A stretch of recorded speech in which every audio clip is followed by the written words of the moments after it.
ભર ઉનાળે કમોસમી કહેરે ખેડૂતોના મોંમાં આવેલો કોળિયો છીનવી લીધો ત્યારે સાબરકાંઠામાં પણ માવઠું થતા ખેડૂતોના બાજરી જુવારના પાકને ભારે નુકસાન થવાની સંભાવના છે।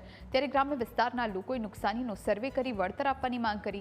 હાલ સરકારે સર્વે કરવાના આદેશ આપ્યા છે। ખેડૂતોને જો સરકાર સહાય કરે તો નુકસાનીમાંથી ખેડૂતો બહાર આવી શકે। આવનારા સમયમાં રાજ્ય સરકાર દ્વારા ખેડૂતોની મદદ માટે કેટલી સહાય નક્કી થાય છે તે જોવું મહત્વનું બની રહેશે।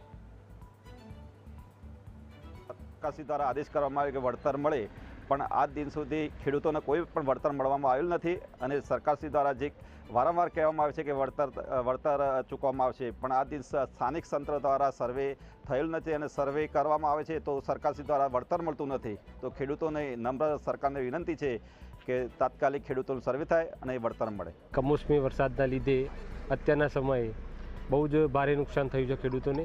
હવે બાજરીમાં નુકસાન થવાના કારણે સરકાર સામે પણ ખેડૂતોની અરજીઓ ગઈ કે વળતર આપો। હવે મુખ્યમંત્રીના આદેશથી વળતરની સૂચના પણ થઈ હતી, છતાં પણ સ્થાનિક તંત્ર દ્વારા હજુ સુધી કોઈ કાર્યવાહી કરવામાં આવેલ નથી।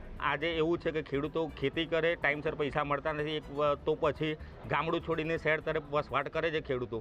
તો આવનાર સમય એવો આવશે કે તે ખેડૂતોને ગામડામાં રહેવું, ખેતી કરવી કે પછી સિટીમાં જઈને ઘર વસાવું, આજ મારી એ ભાવના છે કે ખેડૂતોને પૈસા મળે। મુખ્યત્વે પવનના જોરના કારણે અમુક વિસ્તારોમાં એવા મેસેજ મળેલા હતા કે બાજરી પાક નમી પડેલ છે, બાકી મહદઅંશે નુકસાન થયેલું હોય એવા કોઈ હાલ અહેવાલ કે સમાચાર સૂત્રો દ્વારા મળેલ નથી।